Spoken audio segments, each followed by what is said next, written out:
இந்த விஜய் களத்துக்கு வர்றது ஒண்ணு புதுசு இல்ல கண்ணா. சிஎம் சார் மனசை தொட்டு சொல்லுங்க, வெளிநாட்டு முதலீடா இல்ல வெளிநாட்டுல முதலீடா? அது என்னப்பா சனிக்கிழமை சனிக்கிழமை சனிக்கிழமை அப்படின்னு ஒண்ணு ஸ்டார்ட் ஆச்சு. அங்க பேசக்கூடாது, இங்க பேசக்கூடாது, 5 நிமிஷம் தான் பேசணும், 10 நிமிஷம் தான் பேசணும். நான் பேசுறதே 3 நிமிஷம் தான். நேரடியாவே கேட்கிறேன், சிஎம் சார் மிரட்டி பாக்குறீங்களா? இந்த அராஜக அரசியல்லாம் வேணாம் சார். நாம ஒண்ணு இங்க தனியால் இல்லைங்க சார், மாபெரும் மக்கள் சக்தியோட பிரதிநிதிங்க சார்.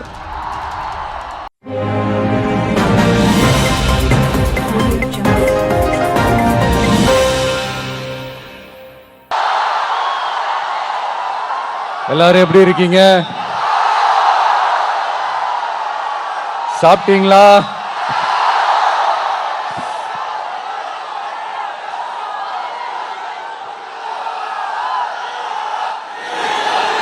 அண்ணா அவர்களுக்கு ஒரு வணக்கம், பெரியார் அவர்களுக்கு ஒரு வணக்கம். இப்ப நான் எந்த மண்ணில் நின்னுட்டு இருக்கிறேன் தெரியுமா? ஆண்டவர் அன்போட நெல்லுக்கடை மாரியம்மன் அன்னை வேளாங்கண்ணி ஆசியோட கடல் தாய் மடியில் இருக்கிற என் மனசுக்கு ரொம்ப நெருக்கமான நாகப்பட்டினம் மண்ணில் இருந்து நின்று பேசிட்டு இருக்கிறேன். என் நெஞ்சில் குடியிருக்கும்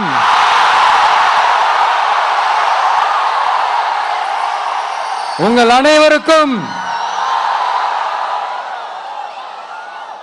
என்னைக்குமே ஒரு மீனவ நண்பனா இருக்கிற இந்த விஜயோட அன்பு வணக்கங்கள். இந்த கப்பல் இருந்து வந்து இறங்குற இந்த பொருட்களை எல்லாம் விற்கிறதுக்காக அந்த காலத்துல அந்தி கடையெல்லாம் நாகப்பட்டினத்தில் இருக்கும்னு கேள்விப்பட்டிருக்கிறேன்.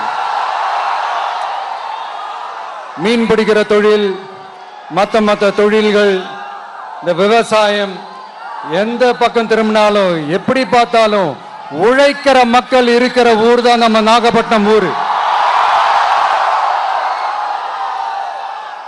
மத வேறுபாடே இல்லாத,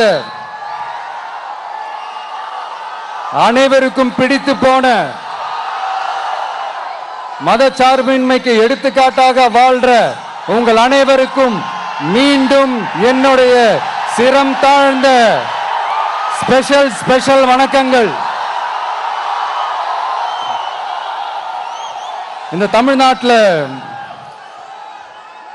இந்த மீன் ஏற்றுமதியில் 2வது இடத்துல இருக்கிறது நம்ம நாகப்பட்டினம் ஹார்பர் தான்.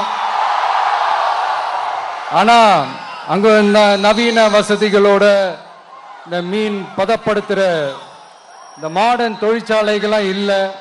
அது மட்டும் இல்ல, இந்த அடிப்படை வசதிகள் கொண்ட இந்த வீடுகள்லாம் இல்லாம ரொம்ப அதிகமா இந்த குடிசை பகுதிகள் இருக்கிற ஊரும் நம்ம நாகப்பட்டினம் ஊரு தான்.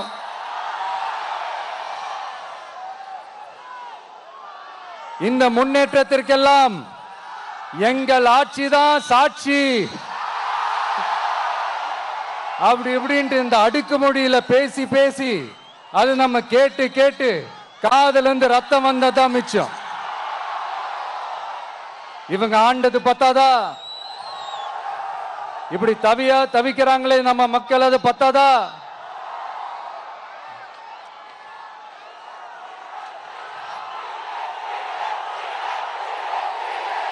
Thank you thank you thank you. இந்த இலங்கை கடற்படையால நம்ம மீனவர்கள் தாக்கப்படுறதையும் அதுக்கான காரணத்தை பத்தியும் அதுக்கான தீர்வை பத்தியும் நான் மதுரை மாநாட்டிலே நான் பேசியிருந்தேன். அது ஒரு தப்பா?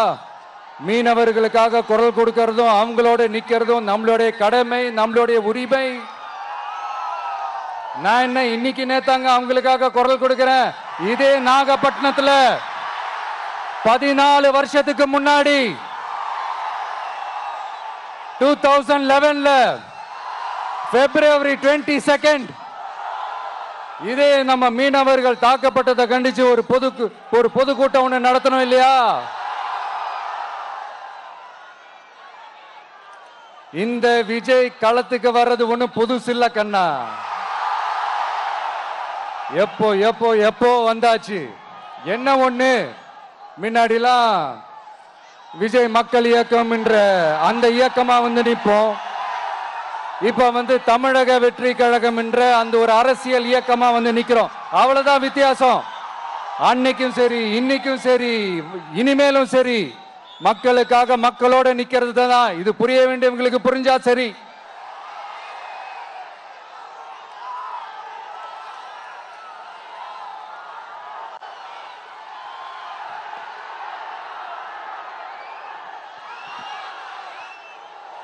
மீனவர்களுக்காக குரல் கொடுக்கிற இதே சமயத்துல நம்ம தொப்புள் கொடி உறவுகளான ஈழத் தமிழர்கள், அவங்க இலங்கையில் இருந்தாலும் உலகத்துல எந்த மூலையில இருந்தாலும் தாய்ப்பாசம் காட்டின தலைவனை இழந்து தவிக்கிற அவங்களுக்காகவும் குரல் கொடுக்கிறது, அவங்களுக்காகவும் நிக்கிறது நம்மளோட கடமை இல்லையா? மீனவர்களோட உயிர் எந்த அளவுக்கு முக்கியமோ அந்த அளவுக்கு ஈழத் தமிழர்களோட அவங்களுடைய கனவுகளும் அவங்களுடைய வாழ்க்கையும் நமக்கு ரொம்ப ரொம்ப முக்கியம். நம்ம மீனவர்கள் படுற இந்த கஷ்டத்தை எல்லாம் பார்த்து ஒரு பெருசா ஒரு கடிதம் ஒண்ணு எழுதிட்டு அதுக்கப்புறம் கப்சிப்னு சைலண்டா போறதுக்கு நாம ஒண்ணு இந்த கபட நாடக திமுக அரசும் கிடையாது.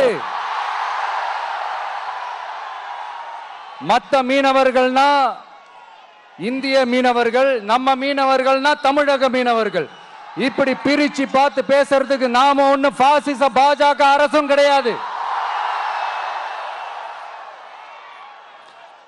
நிரந்தரமான தீர்வு, நிரந்தரமான ஒரு இந்த ப்ராப்ளத்தை சால்வ் பண்றது தான் நம்மளுடைய ஒரு முக்கியமான ஒரு அஜெண்டாவே. சரி, இப்ப நம்ம நாகப்பட்டினம் ஏரியாவுக்கு வருவோம்.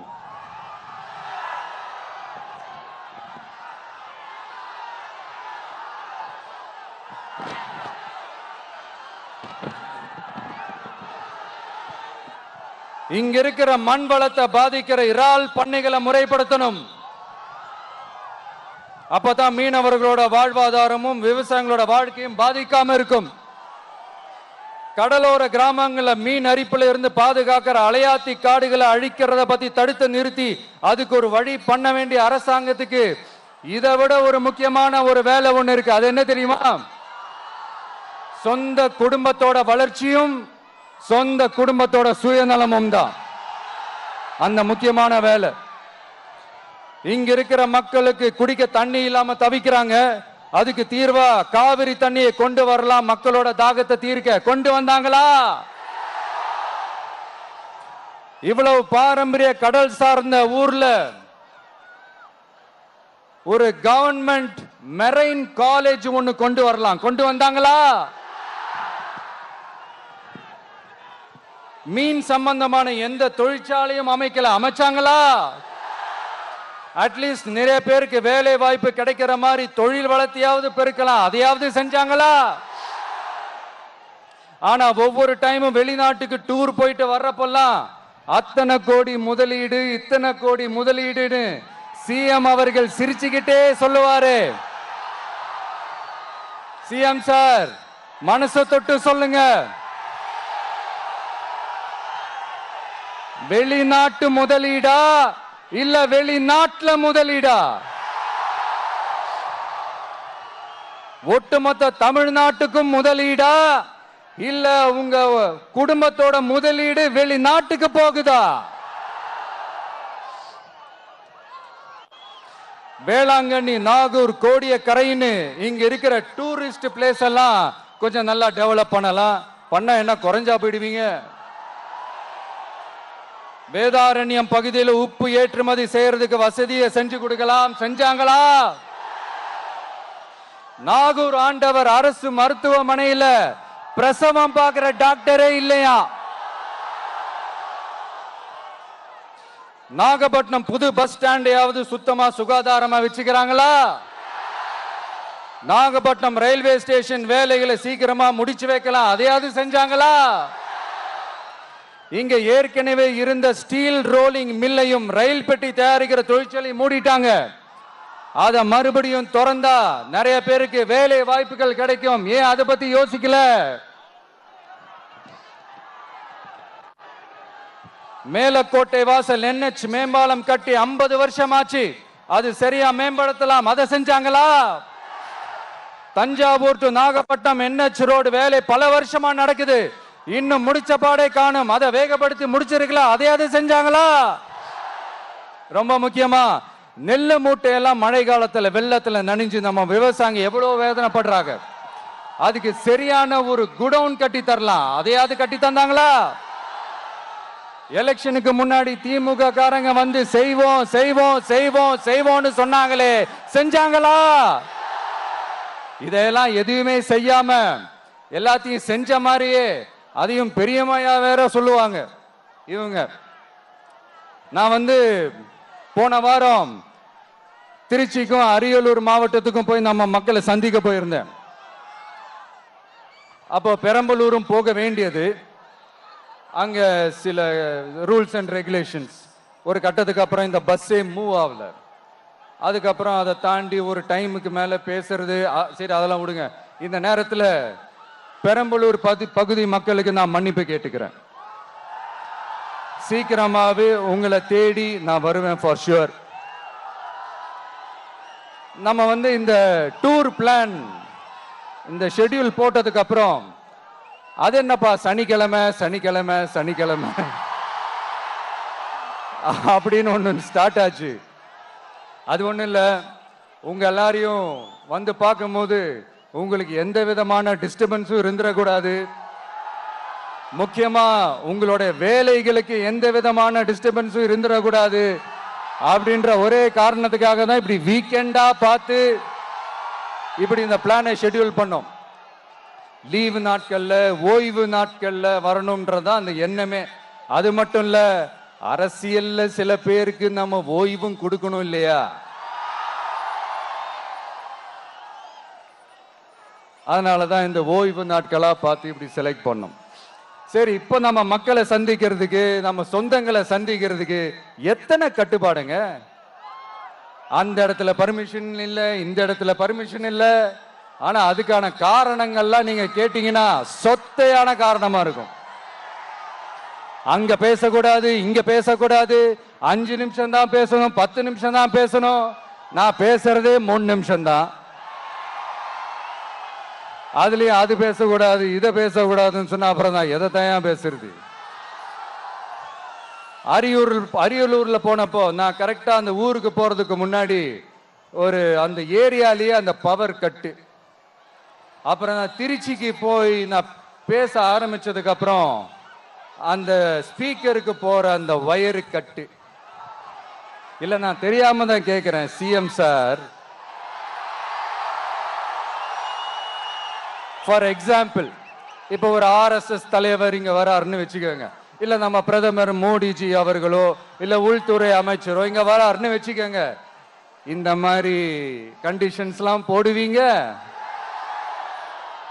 இந்த மாதிரி பவர் கட் பண்ணுவீங்க? இந்த மாதிரி வயர் கட் பண்ணுவீங்க? கொஞ்சம் கட் பண்ணி தான் பாருங்களேன். முடியாதுல, பேஸ்மெண்ட் அதிரும்ல. நீங்க தான் மறைமுக உறவுக்காரர்களாச்சே. இதாவது பரவாயில்லைங்க. இதை தாண்டி ஒரு ரூல் ஒண்ணு போட்டாங்க, பஸ்ஸுக்குள்ளேயே இருக்கணுமா, பஸ்ஸை விட்டு வெளியில வரக்கூடாதான், கையை இவ்வளவுதான் தூக்கணுமா, இப்படியே வரணுமா, மக்களை பார்த்து சிரிக்காத, மக்களை பார்த்து கையசைக்காத, இப்படியெல்லாம். ஐயோ ஐயோ ஐயோ, நானும் என்னவோ ஏதோ நினைச்சேங்க. செம்ம காமெடியா இருக்குங்க. I am just enjoying like anything. நேரடியாவே கேட்கிறேன், சிஎம் சார் மிரட்டி பாக்குறீங்களா? அதுக்கு இந்த விஜய் ஆள் இல்ல சார், அதுக்கு நாம ஆள் இல்ல சார். என்ன செஞ்சிருவீங்க? மேக்சிமம் கொள்கைய சும்மா பேருக்கு மட்டும் வச்சுக்கிட்டு குடும்பத்தை வச்சு கொள்ளையடிக்கிற உங்களுக்கே இவ்வளவு இருந்தா சொந்தமா உழைச்சி சம்பாதிச்ச எனக்கு எவ்வளவு இருக்கும்?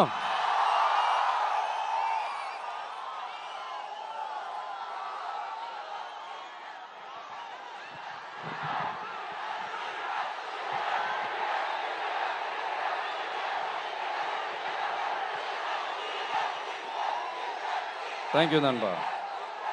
என்ன நாங்க பெருசா கேட்டுவிட்டோம்? மக்கள் நிம்மதியா ஃப்ரீயா நின்று பார்க்கறதுக்கு ஒரு இடம், அதை நாங்க தேர்வு செஞ்சு அதுக்கு பர்மிஷன் கேட்கிறோம். ஆனா நீங்க என்ன பண்றீங்க? அந்த இடத்தையெல்லாம் விட்டுட்டு நெருக்கடியோட, மக்கள் நெருக்கடியோட எங்கெல்லாம் நிப்பாங்களோ அந்த இடமா பார்த்து செலக்ட் பண்ணி தரீங்க. உங்க எண்ணம் தான் என்ன சார்? நான் அவங்கள பார்க்க கூடாது, அவங்களோட பேசக்கூடாது, அவங்க குறைகளை கேட்க கூடாது, அவங்களுக்காக குரல் கொடுக்க கூடாது, என்னதான் சார் உங்க எண்ணம்? சரிங்க சார், ஒரு அரசியல் தலைவன் அப்படின்றதெல்லாம் மறந்துருங்க. ஒரு சாதாரண ஒரு தமிழ்நாட்டு மண்ணோட ஒரு மகனா, ஒரு நம்ம தமிழ் மக்களுடைய ஒரு சொந்தக்காரனா, என் மக்களை, என் குடும்பத்தை, என் சொந்தங்களை நான் பார்க்க போனா என்ன பண்ணுவீங்க? அப்பவும் தடை போடுவீங்களா? வேணாம் சார். இந்த அடுக்குமுறை, இந்த அராஜக அரசியல்லாம் வேணாம் சார். நாம ஒண்ணு இங்க தனியால் இல்லைங்க சார், மாபெரும் மக்கள் சக்தியோட பிரதிநிதிங்க சார், மாபெரும் பெண்கள் சக்தியோட சகோதரன் சார், மாபெரும் இளைஞர் இயக்கமா இருக்கிறோம் சார். மறுபடியும் சொல்றேன், 2026ல ரெண்டு பேருக்கு நடுவுல தான் போட்டியே. ஒண்ணு இன்னொன்னு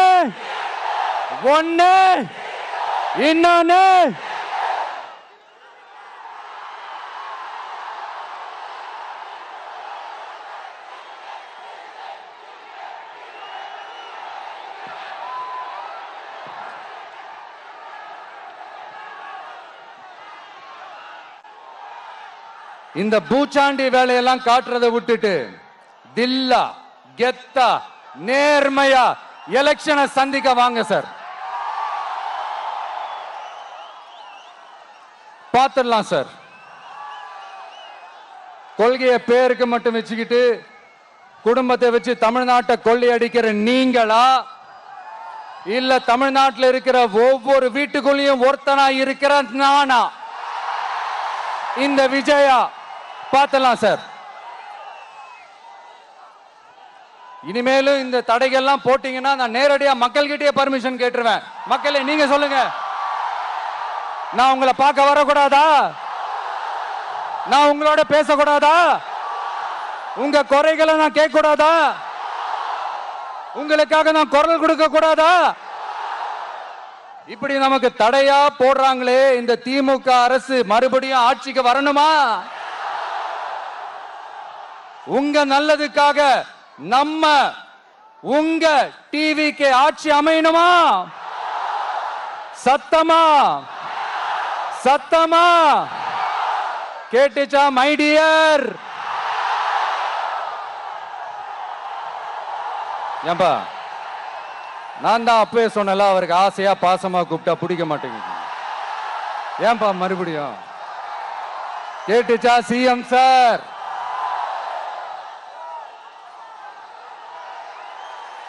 இந்த போர் முழக்கம் உங்களை ஒரு நிமிஷம் கூட தூங்க விடாது, துரத்திக்கிட்டே வரும். கான்பிடென்டா இருங்க, நல்லதே நடக்கும், வெற்றி நிச்சயம். மீண்டும் சந்திக்கும் வரை நன்றி, வணக்கம்.